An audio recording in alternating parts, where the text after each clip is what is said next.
Positive web श्रृंखला का आज 26वां पुष्प 26वीं कड़ी में आज हम आप लोगों के सामने हाजिर हैं नई कुछ सकारात्मक बातें लेकर। वैसे देखा जाए तो आज का दिन धूम्रपान निषेध दिवस है। जो लोग भी टोबैको च्यूइंग या टोबैको के साथ जुड़े हुए हैं उनके लिए आज उनको छोड़ना ये भी एक विशेष दिन के रूप में है। अहल्याबाई होलकर जो रानी अहल्याबाई से चिरपरिचित हैं, उनका आज जन्मदिन भी है। तो बहुत सारे अच्छे दिन, वीक की शुरुआत हो रही है आज। तो शुरू करते हैं पॉजिटिव वेब श्रृंखला को। आज शुरुआत हम करेंगे प्रार्थना से। तो तारा बहन, आप प्रार्थना का परिचय और उसका श्रवण करवाइए हमें। आज सोमवार है, महादेव जी का वार, तो आज हम शिव मानस पूजा में से एक स्तोत्र का प्रेयर के रूप में पठन करेंगे। कर चरण कृतम वा कायजं कर्मजं वा श्रवण नयनजं वा मानसं वा पराधं विहितं वा सर्वमेतत्क्षमस्व जय जय करुणाब्धे श्री महादेव शंभो। अर्थात हाथों से, पैरों से, वाणी से, शरीर से, कर्म से, कर्णों से, नेत्रों से अथवा मन से भी जो अपराध किए हो, वे विहित हो अथवा अविहित, उन सब को करुणा सागर महादेव शंभो आप क्षमा कीजिए। हे महादेव शंभो, आपकी जय हो, आपकी जय हो। धन्यवाद धाराबेन। शिव मानस पूजा का लास्ट सोमवार को भी हमने एक श्लोक पठन किया था और आज दूसरे श्लोक का पठन हुआ है। बहुत बहुत धन्यवाद आपका शिव मानस पूजा के श्लोक के लिए। आगे चलते हैं अनिता बहन की तरफ। अनिता बहन, आज दिन विशेष का मैंने परिचय वैसे तो कर दिया है, तो दोनों में से कौन से विषय पर आज आप बात करने वाले हैं, ये बताइए।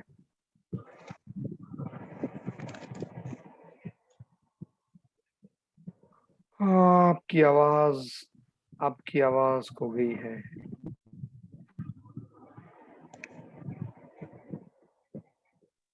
नहीं, आप जब हाथ टच करते हैं तब वो आता है। अब आ रहे सर? ठीक।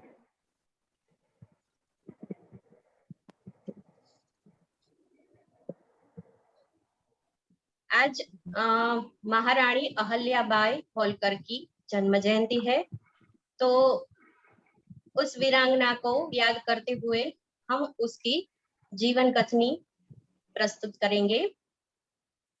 हमारे देश में वीर पुरुषों का महत्व रहा है, वैसे ही हमारे देश में कई वीरांगनाओं ने भी जन्म लिया है। ऐसी ही एक वीरांगना महारानी अहल्याबाई होलकर थी। महारानी अहल्याबाई का जन्म 31 मई 1725 में महाराष्ट्र के चोंडी गांव में हुआ था। वे कभी स्कूल नहीं गई थी, लेकिन उन्हें अपने पिताश्री ने पढ़ना और लिखना सिखाया था। एक दिन जब अहल्याबाई के ससुर जी इंदौर के महाराजा मल्हार राव पुणे की ओर जा रहे थे, तब रास्ते में एक 8 साल की बच्ची को उन्होंने मंदिर में पूजा करते हुए देखा। तभी उन्होंने अपने बेटे खंडेराव होलकर से उनकी शादी करवाने का मन बना लिया। फिर 1733 में महारानी यानी कि अहल्याबाई और उनके बेटे खंडेराव होलकर की शादी की गई। फिर अहल्याबाई ने मालेराव नाम के एक बेटे को जन्म दिया, लेकिन 5 साल के बाद उनके पति की मृत्यु हो गई। उस समय सती प्रथा चल रही थी। सभी गांवों में, सभी राज्यों में, जहां भी जिनका भी पति की मृत्यु होती थी, उनका उनकी पत्नी को सती होने का, उसके पीछे उसकी चिता में जलने का रिवाज था। लेकिन अहल्याबाई ने ये रिवाज से इनकार कर दिया। उन्होंने अपने पति के पीछे सती होने से ना बोली। तब उनके ससुर जी ने उनका सम्मान किया और उनकी बहादुरी को देख उन्हें राजनीति सिखाई, युद्ध की शस्त्र क्रियाएं भी सिखाई। बाद में महाराजा का भी निधन हो गया और उनके बेटे यानी कि महारानी अहल्याबाई के बेटे को महाराजा बनाया गया। फिर थोड़े वक्त में वे भी चल बसे। तब सारा कारभार महारानी अहल्याबाई के ऊपर आ गया। उन्होंने इंदौर का पूरा कारभार संभाला और मालवा की महारानी बन गई। अपने शासन के दौरान महारानी ने कई महत्वपूर्ण कार्य किए। उन्होंने कई किले बंधवाए, प्रसिद्ध तीर्थधाम, मंदिरें, तालाब, बांध, घाट आदि का निर्माण करवाया। अपना राज्य छोड़ के बाहर भारत के अन्य क्षेत्रों में भी ये सब निर्माण करवाया। उन्होंने 1 दिसंबर 1767 से 13 अगस्त 1795 तक इस राज्य की गादी को संभाला और कई विकास के कार्य किए, कई वीरता का प्रदर्शन किया और इस प्रकार से महारानी अहल्याबाई वीरांगना साबित हुई। और फिर 13 अगस्त को 1795 में उनकी मृत्यु हुई। तो ये थी हमारे देश की वीरांगना महारानी अहल्याबाई खंडेराव होलकर। नमस्कार। बहुत बढ़िया अनिता बेन। और जो लोग शायद अहल्याबाई का जो चित्रण सोनी टीवी पर अहल्याबाई करके ही आ रहा है, तो शायद जो लोग देख रहे होंगे उनको ये पता होगा कि उनकी शिक्षा कितनी विकट परिस्थिति में हुई। शायद ये तो ठीक है, कोई चित्रण है, फिर भी उस समय जब 18वीं सदी चल रही है और उस समय ऐसे एग्रेसिव डिसीजन, एक लड़की का पढ़ना, एक लड़की का राजगद्दी संभालना, ये एक बहुत बड़ी बात होती है। और इतनी विकट परिस्थितियों में भी उन्होंने बहुत सारे अच्छे कार्य किए हैं और इसलिए उनको आज भी याद किया जाता है। इतने सालों के बाद भी उनको आज याद किया जा रहा है। तो अहल्याबाई का जीवन चरित्र भी हम सबके लिए एक प्रेरणा का माध्यम है। आज तो बहुत सुकून के दिन चल रहे हैं, तो हमें ये समझना चाहिए कि अगर उस समय में इतनी विकट परिस्थितियों के बीच में भी उन्होंने अपने आप को इतना संभाला, तो आज अगर छोटी छोटी विकट परिस्थितियां अगर हमारे सामने खड़ी हो जाए तो हमें उसको इग्नोर करके हमें आगे बढ़ना चाहिए। तो अहल्याबाई का जीवन भी हम सबके लिए प्रेरणा का एक बड़ा स्रोत बन सकता है या है ही। तो धन्यवाद अनिता बेन, आपने एक वीरांगना के बारे में विरोचित बातें कही। आगे चलते हैं भगवद गीता ज्ञान की तरफ। दीपिका बेन आज हमारे साथ फिर से जुड़ गए हैं। तो दीपिका बेन, तीसरे अध्याय के कौन से श्लोक आज पठन करके उसका भाव समझाने वाले हैं, ये बताइए पहले। जय श्री कृष्ण। जय श्री कृष्ण। आज तीसरे अध्याय का 18 और 19 वो अनुपठन करके मैं सुनाती हूँ। बढ़िया, सुनाइए। नैव तस्य कृतेनार्थो न कृतेनेह कश्चन न चास्य सर्वभूतेषु कश्चिद्यर्थव्यपाश्रयः तस्मात् सक्तः सततं कार्यं कर्म समाचर असक्तो व्याचरन् कर्म परमाप्नोति पुरुष। अर्थात जो महापुरुष आत्मा में ही तृप्त तथा आत्मा में ही संतुष्ट हो, इसके लिए विश्व में न तो कर्म करने से कोई प्रयोजन रहता है और न कर्म के न करने से कोई प्रयोजन रहता है, तथा संपूर्ण प्राणियों में भी इसका कोई भी स्वार्थ का संबंध नहीं रहता। भगवान अर्जुन से कहते हैं कि इसलिए तू निरंतर आसक्ति से रहित होकर सदा कर्तव्य कर्म का करता रहे तू, क्योंकि आसक्ति से रहित होकर कर्म करता हुआ मनुष्य परमात्मा को ही प्राप्त होता है। जय श्री कृष्ण।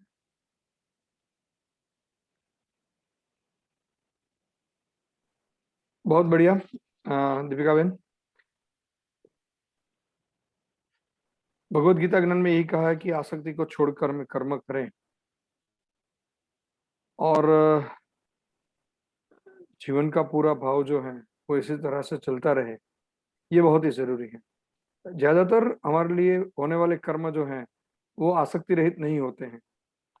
ज्यादातर हम जिस कर्मों के साथ जुड़ते हैं वो कहीं ना कहीं कहीं स्थूल आसक्ति होती है, कहीं सूक्ष्म आसक्ति होती है, मगर आसक्तियां तो होती हैं।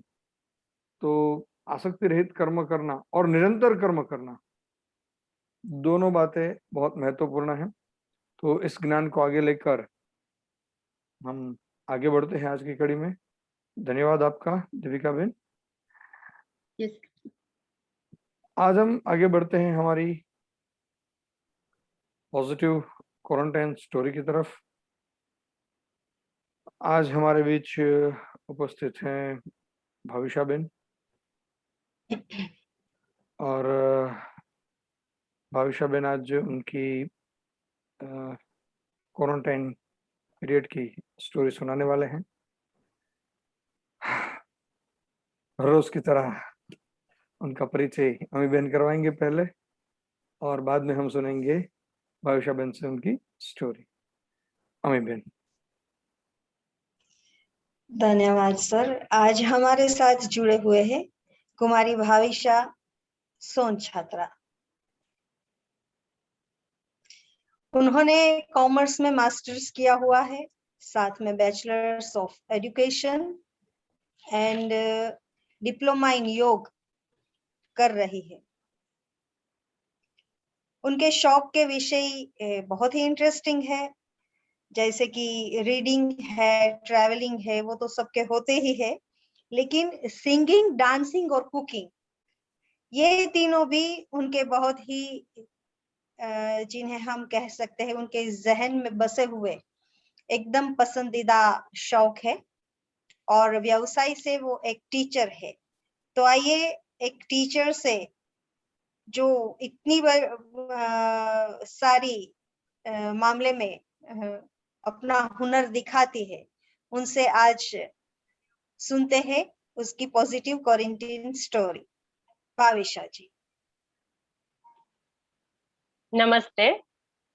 ગાંડી લઈ હાથમાં અર્જુન થાયુવાન બની સારથી ઉભો છે યોગેશ્વર ભગવાન બની સારથી ઉભો છે યોગेश्वर भगवान। ईश्वर को याद करते मैं सोन छात्रा भाविशा, मैं गौरांग सर और अमी बेन का आभार व्यक्त करती हूँ कि उन्होंने मुझे हमारी कोरोना से जंग जीतने की कहानी सुनाने का मौका प्रदान किया। कोरोना की गंभीरता और सावधानी के बारे में सोशल मीडिया से बहुत सारी जानकारी मिली थी। हम पूरी तरह से ख्याल रखते थे कि हमारे परिवार में किसी को भी कोरोना न हो, जिसके लिए हम स्टीम लेना, काढ़ा पीना, पूरे दिन गर्म पानी पीना, मास्क, बार बार हाथ धोना जैसी सावधानी रखते थे। मैंने 28 मार्च को as a teacher corona vaccine का प्रथम डोज लिया। फिर भी कोरोना हमारे घर में आया। हमारे घर में हम 4 मेंबर हैं, मैं, मेरे माता पिता और मेरी छोटी बहन। मेरे माता पिता सीनियर सिटीजन है, उन्हें शुगर और बीपी की बीमारी है।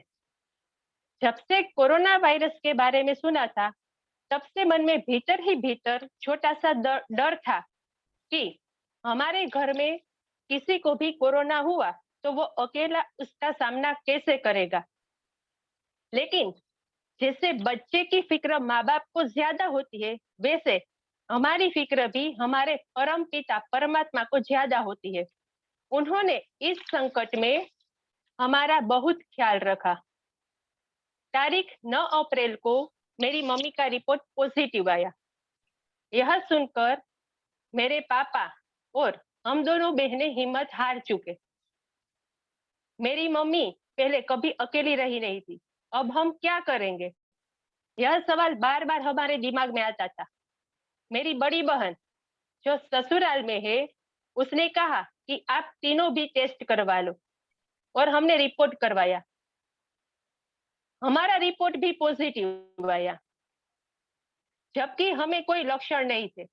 तब सबको साथ में क्वारंटाइन होना पड़ा, जिससे हम सब में हिम्मत आ गई। परिवार का साथ और हूफ हमें मिलती रही।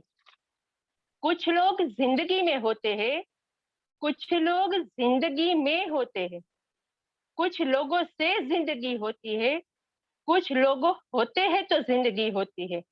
ऐसे ही परिवार के सभी साथ थे, इसीलिए यह कठिनाई का समय भी हिम्मत और सहजता से बीत गया। जीवन में कठिनाइयां हमें बर्बाद करने नहीं आती है, बल्कि यह हमारी छुपी हुई सामर्थ्य और शक्तियों को बाहर निकलने में हमारी मदद करती है। कठिनाइयों को यह जान लेने दो कि आप उससे भी ज्यादा कठिन हो। दूसरे ही दिन हमने एमडी डॉक्टर का संपर्क किया, जिन्होंने हमारे कई प्रकार के टेस्ट करवाए और दवाइयां दी। मेरे पापा और हम दोनों बहनों को कोई सीवियर प्रॉब्लम नहीं था, लेकिन मेरी मम्मी की तबीयत थोड़ी नाजुक थी। हम तीनों को थोड़ी थोड़ी खांसी और वीकनेस थी, जबकि मम्मी को 102 टेम्परेचर रहता था और होल बॉडी पेन हो रहा था, जिसके कारण डॉक्टर ने मम्मी का टेम्परेचर और ऑक्सीजन लेवल हर 2 घंटे में चेक करने को कहा था। हर आधे घंटे के बाद में उन्हें नमक के पानी का कपड़ा सिर और हाथ पैर पर रखकर टेम्परेचर कम करने की कोशिश करती थी। इन दिनों हम सुबह उठकर हमारे आंगन में बिल्व वृक्ष के नीचे बैठते थे। सूर्य के कोमल किरणों के साथ हम सब थोड़े थोड़े प्राणायाम करते थे।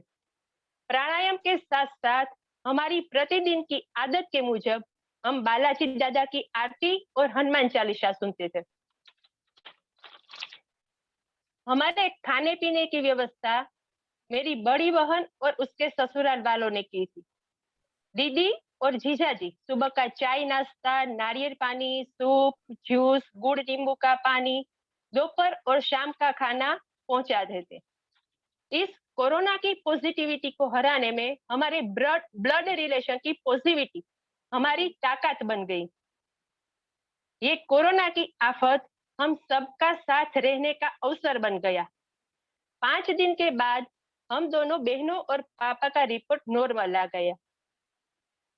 माता पिता रूपी ईश्वर की सेवा में हम दोनों बहनों का कोरोना कब आया और कब आके चला गया वो पता ही नहीं चला। लेकिन मम्मी की तबीयत अब भी नाजुक थी, लेकिन ईश्वर की कृपा से ऑक्सीजन लेवल नॉर्मल रहता था।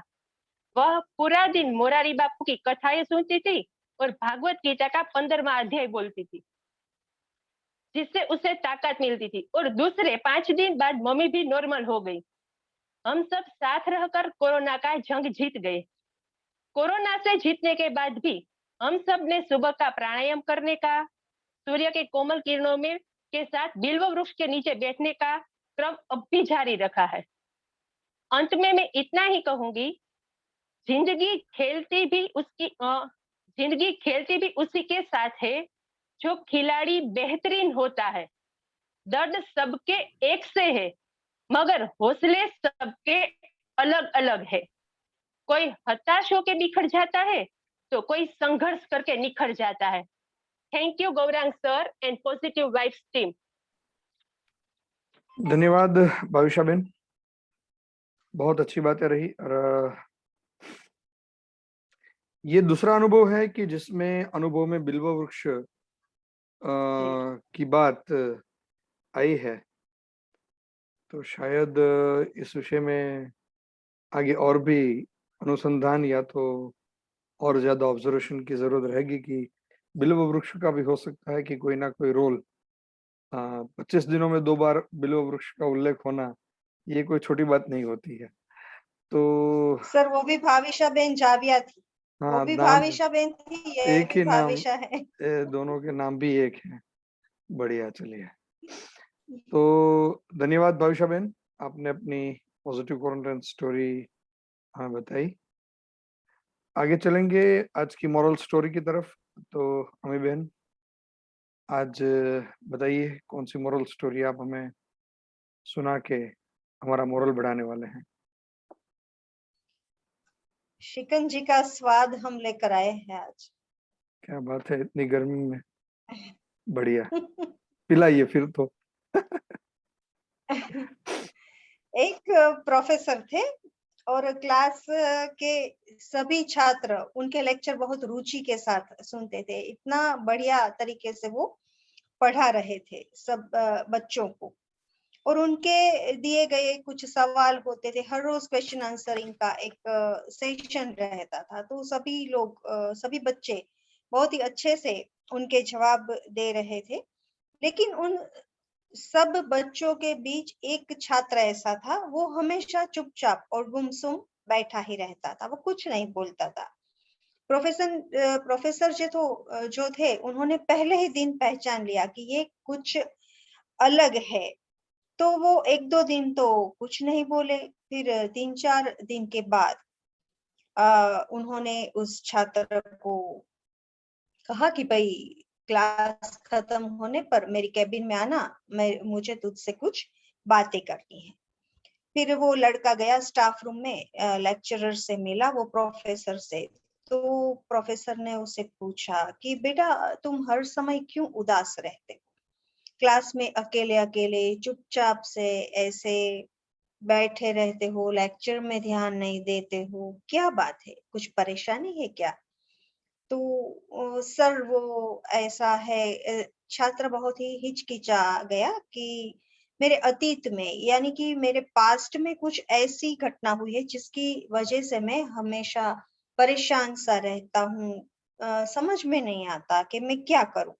प्रोफेसर थे वो बहुत ही भले व्यक्ति थे, और जमाने की बहुत ही उसे पहचान थी, लोगों की पहचान थी।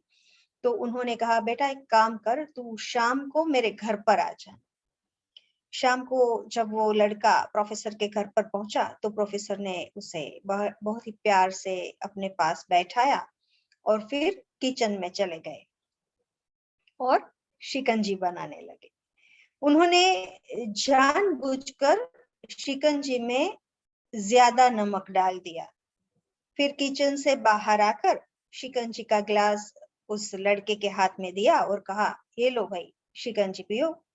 छात्र ने ग्लास हाथ में लिया और जैसे ही एक घूंट उन्होंने भरा, वो छात्र ने एक घूंट गले से नीचे उतारा तो अधिक नमक का स्वाद उसे लगा और उसका मुंह थोड़ा अजीब सा बन गया। यह देखकर प्रोफेसर ने पूछा कि भाई क्या हुआ, शिकंजी पसंद नहीं आई? नहीं ऐसी तो कोई बात नहीं सर, शिकंजी में थोड़ा नमक मुझे ज्यादा लग रहा है। तो सर बोले कि अब तो ये बेकार हो गई, लाओ गिलास मुझे दे दो, मैं इसे फेंक देता हूँ। प्रोफेसर ने वो लड़के के हाथ में से गिलास लेने की कोशिश की, लेकिन वो लड़का है उन्होंने मना किया कि नहीं सर, नमक ही तो ज्यादा है, थोड़ी चीनी और मिलाएंगे तो स्वाद ठीक हो जाएगा। यह बात सुनकर प्रोफेसर सीरियस हो गए और बोले कि तूने सही कहा, अब इसे समझ भी जाओ, जो तुमने कहा उसे तुम समझो। ये शिकंजी है, ये तुम्हारी जिंदगी है। इसमें जो घुला हुआ अधिक नमक है वो तुम्हारे अतीत के बुरे अनुभव है। जैसे नमक को शिकंजी से बाहर नहीं निकाल सकते, वैसे ही उन बुरे अनुभवों को हम हमारी जिंदगी से, हमारे भूतकाल से, हमारे अतीत से नहीं निकाल सकते। तो वो तो हमारे जीवन का एक हिस्सा हो गए। लेकिन जिस तरह हम चीनी को इस शिकंजी में घोलकर स्वाद बदल सकते हैं, वैसे ही बुरे अनुभवों को भूलने के लिए जीवन में मिठास तो घोलनी ही पड़ेगी। इसीलिए मैं चाहता हूं कि तुम भी अपने जीवन में मिठास घोल लो। जो रिश्तों की बात की थी अभी भाविशा जी ने, तो रिश्ते भी एक प्रकार से हमारे जीवन में मिठास घोल सकते हैं। हमारे कुछ दोस्त होते हैं, हमारे कुछ वेल विशर्स होते हैं, तो हम उनके साथ ऐसे हमारे रिश्ते कायम बनाए कि हमारे जीवन में भी मिठास आ जाए। तो ये बात प्रोफेसर की समझ में आ गई। ये बात जो प्रोफेसर ने की वो उस लड़के की समझ में आ गई और उसने निश्चय किया कि अब बीती बातों से परेशान नहीं होंगे। तो यहाँ पर एक बात मुझे और भी याद आ रही है, जो बार बार मैं कहती रहती हूँ। मेरे जहन में वो बात है कि भूतकाल क्या है, अतीत क्या है। वो बीती हुई यादों का कब्रिस्तान है। भविष्य क्या है, तो वो आशा का वो एक आसमान है कि जिसे छूने में बहुत देर लग सकती है। तो वर्तमान क्या है, जीवन ही अब भी हाल है। तो हमें हमेशा वर्तमान में ही जीना चाहिए। भूतकाल की बुरी यादों को हमें मिठास में परिवर्तित करने के लिए हमारे आसपास जो रिश्ते भगवान ने बनाए हुए हैं, हमें प्रकृति से भी हमारा तादात्म्य बनाए रखना चाहिए, ताकि हमारे जीवन में जो भी कड़वाहट है, जो भी बुराइयां है, जो भी बुरे मीन्स नेगेटिविटी है, उन्हें हमें दूर करना ही होगा। और इसके लिए सही मार्गदर्शक, मैं बोलूंगी तो सर को अच्छा नहीं लगेगा, तो सही गुरु चाहिए, सही दोस्त चाहिए, सही रिश्ते चाहिए, तभी जाकर हम शिकंजी का स्वाद है वो ले सकेंगे। धन्यवाद। बढ़िया, बहुत ही अच्छी बोध कथा रही। और सही मायने में ये वाकई अच्छी बात है कि भाई कोई भी सिचुएशन में हम अपने आप को कैसे रखते हैं, कैसे अपने आप को हम प्रेजेंट करते हैं, ये बात बहुत ही महत्वपूर्ण है। और परिस्थितियों में तो हो सकता है कि जो परिस्थितियां हैं उसमें हम बदल ज्यादा नहीं कर सकते हैं, मगर परिस्थितियों को जिस तरह से हम देखते हैं, जिस तरह से हम परिस्थितियों के सामने हमारा एक एक्शन प्लान होता है, वो हो सकता है सबका अलग अलग हो सके। परिस्थितियों को समझने का भाव भी, समझने का नजरिया भी हो सकता है सबका अलग अलग हो। तो जिस तरह से भी हम करें, मगर परिस्थितियां हम पर हावी ना हो, ये बहुत ही जरूरी है। क्योंकि आज तो छोटे मोटे इंस्ट्रूमेंट भी हमारे ऊपर हावी हो रहे हैं। मोबाइल जैसे एक छोटी सी चीज हमारे ऊपर हावी है, न दिखने वाला इंटरनेट हम पर हावी है। तो बाकी चीजों की तो हम बात क्या करेंगे। तो छोटी छोटी चीजों के विषय में ये समझना चाहिए कि ये विषय जब तक हमारे पर हावी रहेंगे, तब तक छोटी से छोटी सिचुएशन भी हम पर हावी हो सकती है। और इसका उदाहरण आप ये भी देख लेते हो कि आज आपके सामने आज से 15 साल पहले कोई एक घटना घटती थी छोटी मोटी, तो हम उसको as a take it easy करके उसका कोई रास्ता निकाल के आगे चले जाते थे। और वही चीज आज बनती है। एक छोटे से हमारे स्कूटर में एक पंचर भी अगर हो जाए तो भी हम कहां से कहां चले जाते हैं। और हंसते बोलते लोग ये कह रहे थे कि अगर लॉकडाउन के टाइम में इंटरनेट ना होता, अगर स्मार्टफोन ना होता, तो हम क्या करते हैं। यार, तो खेती बाड़ी करते होते तुम, अपने घर में सारे पौधे पेड़ पौधे लगा के अच्छी ग्रीनरी कर ली होती है आपने। ये पूरा समय, लॉकडाउन का समय पूरा इसमें गुजार के अपने दिमाग को खराब कर दिया है। तो जरूरी ये नहीं है कि क्या होता तो क्या करते, मगर हमने किस तरह से किया और हम क्या कर सकते हैं, ये बहुत ही महत्वपूर्ण है। तो ये थी आज की हमारी पॉजिटिव वाइब श्रृंखला, जिसमें हमने अच्छे अच्छे विषयों को साथ देखा। कल रात हम फिर से आपके बीच उपस्थित होंगे एक नई ऊर्जा, एक नए विचार और एक नई सकारात्मकता को लेकर। तो आज के लिए मैं धारा बहन से फिर से कहूंगा कि आप विश्व कल्याण के लिए शांति मंत्र का पाठ आप करवाइए। धारा बहन, आप ऐसे ही म्यूट रहेंगे तो शांति मंत्र वैसे ही हो जाएगा। ॐ सर्वे भवन्तु सुखिनः, सर्वे सन्तु निरामयाः, सर्वे भद्राणि पश्यन्तु, मा कश्चित् दुःखभाग् भवेत्। ॐ शान्तिः शान्तिः शान्तिः।